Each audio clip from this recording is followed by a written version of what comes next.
como ciudadanos, César, y lo hemos mencionado porque tenemos estos casos, hablar lamentablemente de asesinatos, de delincuencia en general, de sicariato, de extorsión, no solo nos agobia, sino que lo que queremos conocer es este plan de seguridad que tanto se ha anunciado desde el año pasado y que ha caído ahora en manos de este gobierno y que según el presidente José Gerí pronto va a tener nuevos alcances, modificaciones y se va a conocer. Lo que sí ha podido adelantar el mandatario es que se va a trasladar a reos de alta peligrosidad a Pasco, se van a condicionar y mejorar las condiciones en Lima y también a otras regiones de nuestro país. Más allá de lo que va a señalarse puntualmente a través de reglamentos y normas este fin de semana, el sábado para ser exactos. Hay un plan de seguridad entonces anunciado por el presidente y conversamos de ello que incluiría, por supuesto, el reforzamiento de los centros penitenciarios. Conversamos de este tema y otros con Leonardo Caparrós, ex jefe del INPE, del Instituto Nacional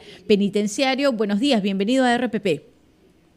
Buenos días, Ivana, qué gusto, ¿cómo estás? Bienvenido, buenos días. Llama mucho la atención porque además cuando uno le pregunta, por ejemplo, a las autoridades en general, llamemos por ejemplo alcaldes, ¿no? Si es que estarían dispuestos a tener un centro penitenciario en su localidad, ellos dicen no, sí queremos más cárceles, queremos más penales, pero que no estén en mi jurisdicción. Escuchábamos hace poco al gobernador regional de Tacna decir incluso que ya no quiere reos de más alta peligrosidad en Chayapalca, porque eso además les está generando una mirada, digamos, bastante fea ante el turismo que puedan recibir y les complica de por sí la situación de vivienda, de convivencia en la región. Entonces, ¿cuáles son las alternativas que tiene el gobierno? Es una contradicción constante con el tema de los penales, ¿no? Yo creo que, a ver, vamos a poner algo en claro, de los 60 y tantos penales que tenemos a nivel nacional, no todos implican ríos de alta peligrosidad. Uh-huh. De hecho, hay un montón de lugares donde la gente quiere tener el penal cerca, porque la mayoría de los internos son personas de la zona, son personas que de otra manera serían alejadas de los núcleos familiares, ¿no? Entonces, en realidad, este es un fenómeno más de las ciudades más urbanizadas, de las ciudades, digamos, más globalizadas, que, digamos, que tienen otras pretensiones como el turismo y todo eso. Y es además una objeción falsa, ¿no? Porque hay un estigma que implica que familia de criminal, lo cual claramente no es cierto. Pues, o sea, la gran mayoría de las personas que van a visitar a sus familiares no tienen nada que ver con el mundo criminal y simplemente, pues, están apoyando pues estas personas que delinquieron, buscándolas, ayudándolas. Creo que lo que habría que hacer es generar en algunos lugares algunos incentivos para poder tener establecimientos penitenciarios lejos de las grandes ciudades, en otros lugares, y crear, entre comillas, una especie de industria del tema de los establecimientos penitenciarios, ¿no? Dando incentivos, porque si por un lado algunos se quejan, por otro lado también está probado que algunos establecimientos penitenciarios han terminado siendo focos de desarrollo y de comercio, ¿no? Porque mucha gente llega a ellos y se comienzan a generar servicios alrededor. Lo que pasa es que las autoridades no le dan mayor, digamos, importancia a eso, y ese comercio, toda esa vida económica que se genera alrededor del penal, se vuelve desordenada, caótica, ¿no?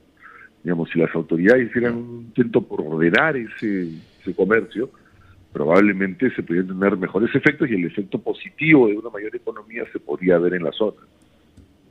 Ahora, señor Caparrós, buenos días, le saluda César Espinosa.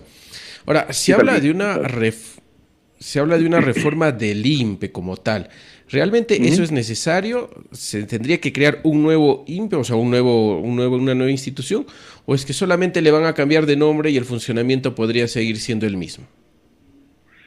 Mira, desde mi punto de vista, me parece que no, ¿no? O quizás tienes un sí y un no. O sea, no una reforma que implique solamente un cambio estructurado de estructura o de organización. De hecho, probablemente sea lo menos relevante de cualquier cambio que quieras hacer, ¿no? Si bien la estructura del INPE siempre se puede mejorar, la manera organizativa siempre puede tener un mejor talante administrativo. Ese no ¿Qué es se tendría que mejorar en el INPE, en todo caso, bajo su ¿no? experiencia?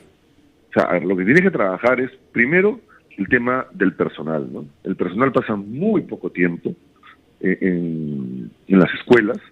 Son personas que entran y prácticamente en meses ya están trabajando dentro de los penales, sin preparación física, sin preparación psicológica, y la capacitación permanente, porque tampoco se hace un seguimiento de estas personas. Entonces, todo el aparato educativo, formativo del agente penitenciario, desde lo profesional hasta lo psicológico, ¿no? Porque están sometidos, y lo ético, además porque están sometidos a mucha presión en los penales, tiene que reformularse totalmente, ¿no? Se debería... El INPE tiene que recibir agentes todos los años, capacitarlos y hacerle seguimiento. Y la escuela de agentes penitenciarios no puede durar 3 meses, 4 meses, debería durar al menos un par de años.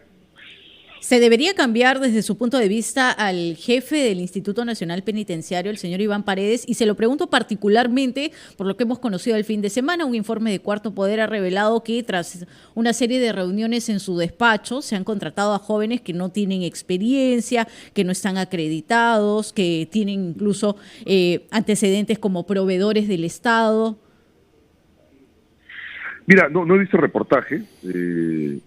Yo me imagino, no por el señor Paredes, pero en general, cualquier funcionario al cual se haya detectado pues, irregularidades, por lo menos como la que me estás describiendo, tiene que ser separado del cargo, o por lo menos investigado de manera profunda para determinar si tiene o no responsabilidad, ¿no? Eso creo que no hay ni que opinarlo, ¿no? Si todo lo que me estás mencionando es verdad, pues definitivamente el funcionario no puede permanecer, ¿no? Y eso tendrán que determinarlo autoridades, me imagino, como la Contraloría o la Fiscalía. En términos generales, lo que yo no creo es que la solución de los problemas pase por una persona, ¿no? O sea, por cambiar un presidente del INPE o cambiar un ministro, ¿no? Creo que aquí hay una línea de jugadores, de personas que están involucradas, que si todas no funcionan en lo que es su parte de todo esto, el INPE no va a funcionar. Y estoy hablando del presidente del INPE, del ministro de Justicia, del viceministro de Justicia, del ministro de Economía, que es el que tenía que asignar presupuestos para que eso sea realidad, del premier, que es quien también tiene que asignar responsabilidades y poner la voluntad política para que ocurra, ¿no? Ya por no hablar del presidente, digamos, ¿no? Pero esa es toda una serie de funcionarios de alto nivel que tienen que comprometerse, incluyendo el Congreso, es más, para poder llegar a buen puerto, ¿no? Y finalmente cambiar a un presidente o un ministro del INPE o un ministro de Justicia no mueve la hoja en nada, como ya se ha demostrado por tantos años, ¿no? Claro. Ahora, el otro tema que también preocupa a la población y genera indignación es que los penales son una coladera, los ingresos. Cada vez que hacen una requisa encuentran televisores, celulares, y una serie de objetos que están prohibidos. Claramente, eso significa o tenemos un personal ineficiente o tenemos un personal corrupto que permite el ingreso. Allí, ¿cómo mejorar justamente los controles en los penales? A ver, mira, todo lo que mencioné al inicio sobre la capacitación de los agentes penitenciarios lo ratifico como piedra angular de cualquier cambio. Pero además de eso, porque eso va a ser un cambio a largo plazo, además de eso tiene un problema de malos agentes penitenciarios hoy. No todos, pero no se puede negar que hay malos agentes penitenciarios. Al respecto, yo creo que lo que habría que hacer es tercerizar las puertas como una medida intermedia, ¿no? Como una medida para poder avanzar, de forma que puedas generar una competencia, digámoslo de esa manera, entre el agente penitenciario que se encarga de la seguridad interna y un agente extraño de otra institución, inclusive privado, si es posible, que tome la puerta, de tal manera que cree un equilibrio en el establecimiento penitenciario, ¿no? Porque se van a vigilar uno al otro, o sea, los mecanismos que un ejército o una empresa privada puede generar en la puerta, impidiendo o revisando todo lo que ingrese y todo lo que salga, yo creo que puede generar una mejora hacia adentro, porque si hay algún mal agente penitenciario no va a tener forma de poder actuar si tiene un control externo, ¿no? Sí. Estamos conversando con Leonardo Caparrós, ex jefe del INPE, del Instituto Nacional Penitenciario. Una pregunta, porque al inicio hacíamos mención a una molestia constante que está señalando el gobernador regional de Tacna, el señor Luis Torres Robledo. Es lo que dice... es que le ha solicitado el INPE, ha hecho su pedido al Ejecutivo, es más, quiere una reunión porque no quiere que sean enviados ya reos de alta peligrosidad a Chayapalca. Incluso en algún momento se habla de que ya se ha superado el número de internos en este centro penitenciario de máxima seguridad.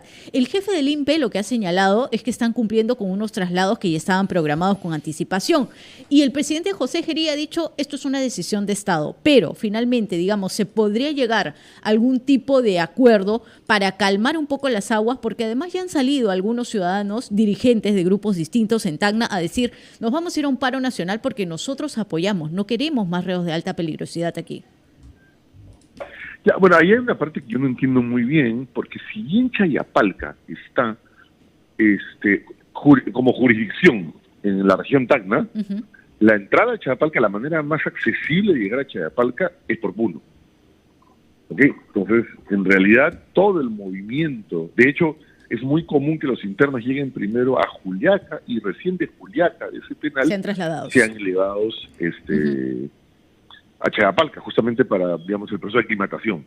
Entonces, lo primero que yo no sabría es cuál es la queja de Tacna, finalmente, si todo, digamos, la corriente de personas que llega por la existencia de Chayapalca pasa por Puno, no pasa por Tacna, porque de Tacna, hasta donde recuerdo, no se puede acceder por tierra al penal, ¿no?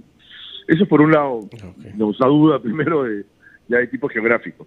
Por otro lado, miren, en este caso creo que el presidente del INPE y el presidente de la República tienen razón, o sea, lo que se tiene que evaluar es si la política funciona, o sea, si realmente yo estoy enviando a los más peligrosos, si realmente con eso soluciono un problema de seguridad y si realmente ya estoy ofreciendo las condiciones de seguridad óptimas para que esto funcione.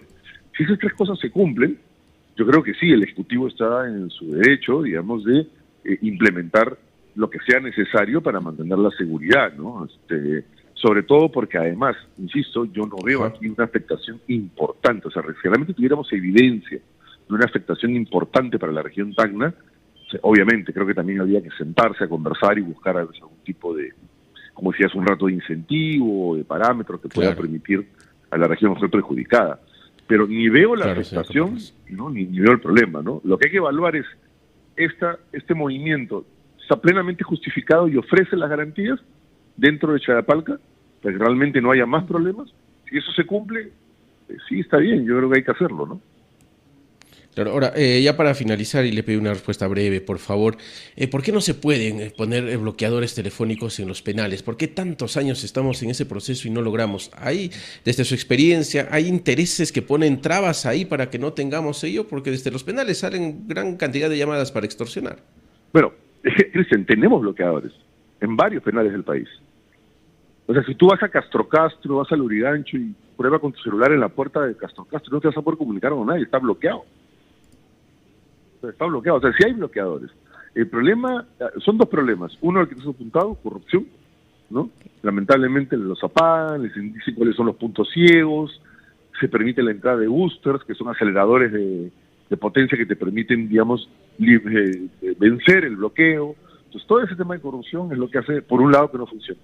Por el otro, mantener la vigencia tecnológica de los bloqueadores es complejo, ¿no? Porque constantemente, así como en tu computador, en tu laptop, en tu iPhone, va cambiando la tecnología. Lo mismo pasa con estos temas, y hace que cada vez un bloqueador que el año pasado era bueno, este año ya no sirve.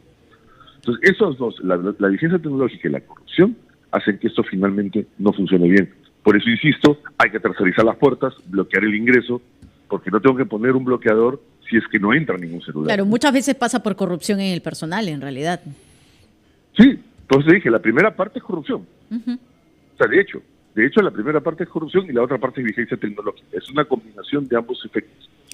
Y por eso lo que insisto es, hay que ver la manera de bloquear las puertas, de que por la puerta no pase nada, y para eso hay que entregarle la tercerización de estas puertas a un tercero. ¿No significaría, digamos, privatizar el servicio? Si es el ejército o las Fuerzas Armadas, no. Si es la puerta, sí. Pero no estás privatizando el penal como tal, sino el servicio de puertas, servicio de seguridad, que hoy en día ya está tercerizado, básicamente, inclusive hasta en instituciones policiales. Una vez se encuentra un guachimán en la puerta. En el Ministerio del Interior también a veces se encuentra un guachimán o una persona de seguridad privada en la puerta, ¿no? Entonces, la idea es generar una competencia entre la puerta y la seguridad interna, ¿no? Que no sean lo mismo, ¿no? Que se controlen entre ellos, ¿no? Muy bien, señor Leonardo Caparrós, ha sido importante conversar con usted por la experiencia además que ha tenido como jefe del INPE en el pasado. Ha sido Leonardo Caparrós, ex jefe del Instituto Nacional Penitenciario. Mejorar al personal es la piedra angular para reformar realmente si queremos mayor seguridad dentro de los penales, según lo que nos ha indicado. 7:20.